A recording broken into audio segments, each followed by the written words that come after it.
Hello दोस्तों, आज मैं जिस मूवी को एक्सप्लेन करने जा रहा हूँ उसका नाम है स्लो वीडियो। ये एक बेहतरीन साउथ कोरियन मूवी है जिसमें हम देखेंगे कि जो इस मूवी का मेन हीरो है उसे ये पूरी दुनिया स्लो मोशन में दिखाई देती है। इस मूवी की कहानी बाकी मूवी से बिल्कुल हटके है, इसलिए आप इस वीडियो को अंत तक जरूर देखें। कहानी की शुरुआत एक सीसीटीवी कंट्रोल सेंटर से होती है जहाँ पर हम एक लड़के यो को देखते हैं। इसने ब्लैक कलर के सनग्लासेस पहने होते हैं और ये दिखने में सबसे अलग लग रहा था। इसी वक्त हम सीसीटीवी में एक चोरी होते देखते हैं। ये सभी एम्प्लॉयज पुलिस को इस चोरी के बारे में इन्फॉर्म करते हैं, लेकिन तब तक वो चोर यहाँ से गायब हो चुके थे। यहाँ बैठे किसी भी एम्प्लॉय या पुलिस को उन चोरों के बारे में कुछ पता नहीं चल पाता कि वो अचानक से कहाँ गायब हो गए। इसी बीच इन सभी को वो काले चश्मे वाला लड़का जिसका नाम यो होता है वो उन चोरों की इनको एग्जैक्ट लोकेशन बता देता है, जिससे वो चोर पकड़े जाते हैं। दरअसल इसने उन चोरों को स्लो मोशन में एक कार के पीछे जाते हुए देख लिया था और ये सीन इतनी तेजी और कम समय में हुआ था कि कोई भी अपनी नॉर्मल आंखों से नहीं देख पाया।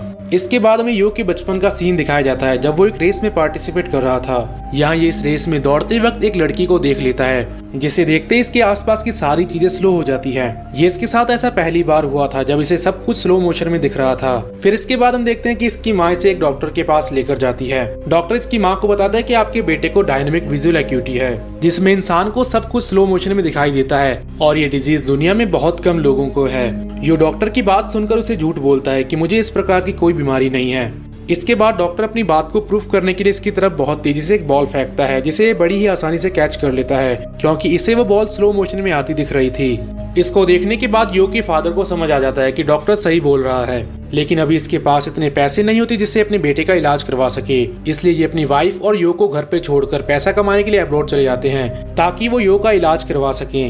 अब हम देखते हैं कि यो अपनी स्लो मोशन वाली लाइफ में बहुत खुश होता है, लेकिन स्कूल में सभी बच्चे इसका बहुत मजाक उड़ाते हैं। इन्हीं बच्चों में से एक लड़की इसका बहुत साथ देती है और ये कोई और नहीं होती है, वही लड़की होती है जिसको देखकर यो की आज ये हालत है। उस लड़की का नाम सूमी होता है। जब वो इसके साथ फ्रेंडशिप करती है तो वो दूसरे बच्चे यो के साथ साथ इसको भी चढ़ाते हैं, जिसके बाद सूमी इससे फ्रेंडशिप तोड़कर हमेशा के लिए कहीं दूर चली जाती है। उसके जाने के बाद यो बिल्कुल अकेला हो जाता है क्योंकि इसका कोई दोस्त नहीं होता और ना ही कोई इसका दोस्त बनना चाहता है। इसलिए ये खुद की आंखों को खराब करने के लिए हर रोज टीवी के सामने बैठ जाता है। ये इसलिए ऐसा करता है ताकि इसकी आंखों की रोशनी हमेशा के लिए चली जाए, लेकिन ऐसा कुछ नहीं होता। इसके बाद सीन शिफ्ट होता है और हम देखते हैं कि यो अब बड़ा हो चुका है। एक दिन इनको खबर मिलती है कि इसके फादर इस दुनिया में नहीं रहे। उनकी मौत की खबर से यो और इसकी माँ की दुनिया तबाह हो जाती है क्योंकि इसके फादर की वजह से इनका घर चल रहा था। अब एक दिन यो का डॉक्टर इसे समझाता है कि तुम्हें अब अपने परिवार की जिम्मेदारी खुद संभालनी होगी। उनकी बातें सुनकर ये एक सीसीटीवी कंट्रोल सेंटर को ज्वाइन करता है, जिसके बारे में हमें इस मूवी की शुरुआत में दिखाया गया था। अब दोस्तों, इसी के साथ काम करने वाला एक आदमी जिसका नाम ब्योन सू होता है, वो अपने सीनियर ऑफिसर से यो के बारे में कहता है कि यो ऑफिस में किससे बात नहीं करता और ना ही कोई यो से बात करना चाहता है, इसलिए मैं यो के साथ बैठकर उससे बातें करना चाहता हूँ। फिर इसके अगले दिन ये यो के साथ बैठकर उससे बहुत सारी बातें करता है, लेकिन यो इसके सवालों के जवाब बहुत ही कम शब्दों में दे रहा था। यो अपनी ही दुनिया में खोया रहता है। ये सारा दिन लोगों के कदम गिनता रहता है कि कौन कितने कदम में कहाँ तक पहुँचा, और इसके साथ साथ ये उन सबकी ड्रॉइंग्स भी बनाता रहता था। एक दिन ये सीसीटीवी में सूमी को देखता है। सूमी वही लड़की होती है जिसे बचपन में प्यार करता था। उसे देखकर ही उसका पीछा करता हुआ उसके घर तक पहुंच जाता है। यहाँ आकर इसे पता चलता है कि सूमी की फाइनेंशियल कंडीशन पहले से बहुत खराब हो चुकी है। उससे इस वक्त एक लेडी उसके पैसे वापस मांग रही थी। इसके बाद जब यो इसके पास जाता है तो इससे बात नहीं करती और ये यहाँ से चली जाती है। फिर हम देखते हैं कि यो हर दिन सूमी को फॉलो करता है। हम देखते हैं कि सूमी जहाँ हर रोज कोल्ड ड्रिंक पीने के लिए जाती थी, ये भी वहीं जाकर कोल्ड ड्रिंक पीता है। एक दिन ये सूमी के लिए कूड़ेदान से एक सोफा उठाकर उस जगह पर रख देता है जहाँ पर वो हर रोज खड़े होकर कॉफी पीती थी। अगले दिन सूमी जब काम पर जा रही होती है तो उसी वक्त बारिश आ जाती है। यो जब सीसीटीवी में ये सब देखता है तो वो अपने साथी ब्योंग-सू को अपने साथ लेकर सूमी के पास आ जाता है। यहाँ आकर ये सूमी को एक अम्ब्रेला देता है, लेकिन उसे ये सब अच्छा नहीं लगता, इसलिए वो उसे बुरा भला कहकर यहाँ से भाग जाती है। ये सब देखकर ये दोनों यो के डॉक्टर के पास आकर उनसे सूमी को इम्प्रेस करने के तरीके के बारे में पूछते हैं। डॉक्टर इनसे कहता है कि तुम्हें उसको फ्लावर्स देने चाहिए। ये सुनकर अगले दिन ही उसके लिए फ्लावर्स लेकर जाने लगता है। इसी दिन सौमी का एक सिंगिंग ऑडिशन था जिसमें वो लेट हो जाती है, लेकिन सौमी उनको कॉल करके अपने फोन में ही गाना सुना देती है। इसका गाना सुनकर हमें पता चलता है कि ये एक बहुत अच्छी सिंगर होती है और इसको गाना गाते हुए देख यो भी हैरान रह जाता है। अब जब ये उसे फ्लावर्स देता है तो वो इस बार भी इससे फ्लावर्स नहीं लेती।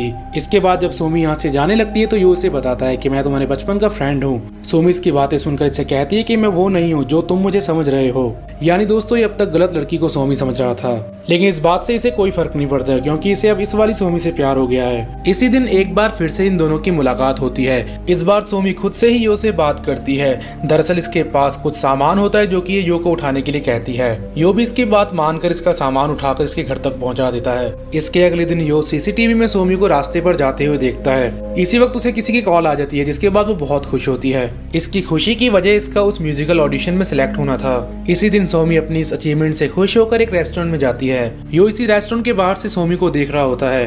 तभी सोमी की भी नजर इस पर पड़ती है और वो इसे देखकर अंदर बुला लेती है। सोमी आज बहुत खुश थी, इसलिए आज वो इसे अपने म्यूजिकल नोट्स भी दिखाती है। यो भी इसे अपने बारे में बताता है कि उसे हर चीज स्लो मोशन में दिखाई देती है। इसे सुनकर सोमी इसकी तरफ बहुत तेजी से एक चम्मच फेंकती है जिसे ये बड़ी ही आसानी से पकड़ लेता है।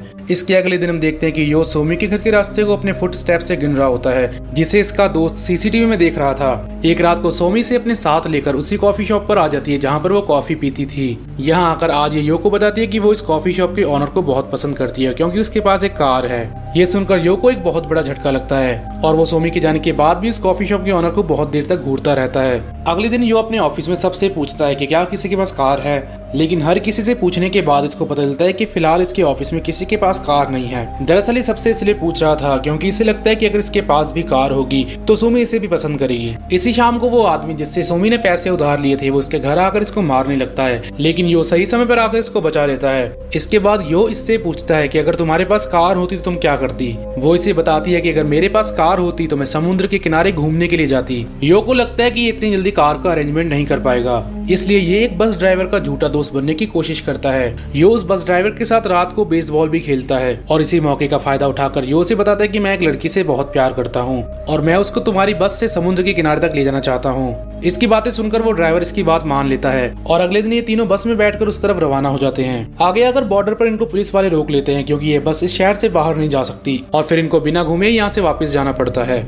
अगले दिन यो के ऑफिस में इनका सीनियर ऑफिसर इन सबको बताता है कि शहर से लड़कियां किडनैप हो रही हैं, इसलिए तुम सभी को अपने अपने मॉनिटर पर हर वक्त फोकस रखना होगा। इसी दिन यो देखता है कि सोमी अचानक से ही कैमरे से गायब हो जाती है। ये देखकर यो जल्दी से उस तरफ जाता है जहाँ पर सोमी गायब हुई थी, लेकिन यहाँ आकर इसे पता चलता है कि वो उसके साथ मजाक कर रही थी। उसे तो बस ये देखना था कि यो इससे प्यार करता है या नहीं। इसके बाद सोमी को पूरा भरोसा हो जाता है कि यो इससे बहुत प्यार करता है। फिर सोमी इसको गले लगाती है, यानी इसे भी अब यो से प्यार हो गया है। इसी रात को सोमी के घर पर कुछ लोग तोड़फोड़ कर रहे थे क्योंकि उनको सोमी से इनका पैसा वापस चाहिए। यो बाहर से उनको देखकर जैसे ही सोमी को बचाने के लिए अंदर जाने लगता है तो तभी इसकी आंखों के सामने अंधेरा छा जाता है और ये बेहोश होकर नीचे गिर जाता है। इसके बाद जब इसे होश आता है तो इसे सोमी के घर पर बिखरे हुए सामान में कुछ फोटोज नजर आती हैं जिनको देखकर इसे पता चलता है कि सोमी वही लड़की है जिसे ये बचपन में प्यार करता था।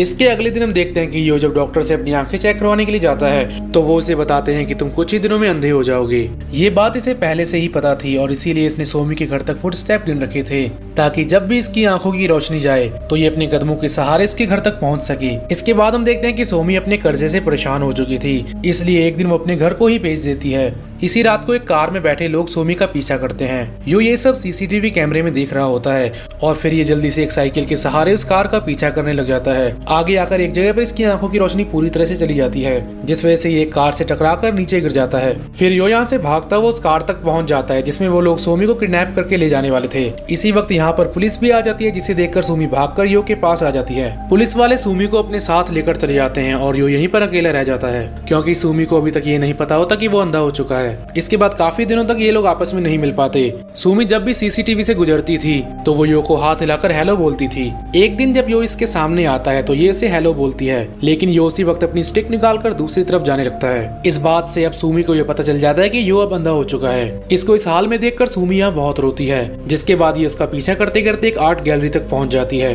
वहाँ एंटर होते ही इसे हर तरफ इसी की ही पेंटिंग्स नजर आती हैं जो कि यो ने बनाई थी। ये देखकर सोमी को यो पर बहुत प्यार आता है और अगले दिन जब ये फिर से उसका पीछा करने लगती है तो वो पलट के इससे कहता है कि तुम्हें कहाँ जाना है। ये सुनते ही सोमी भागते हुए इसे गले लगाती है क्योंकि इसे भी अब यो से बहुत प्यार हो गया है और ये यो को इसी सिचुएशन में एक्सेप्ट कर लेती है। जिसके बाद ये मूवी यहाँ पर खत्म हो जाती है। तो दोस्तों कैसी लगी आपको ये वीडियो कमेंट करके जरूर बताएं। तो मिलते हैं दोस्तों अगली वीडियो में।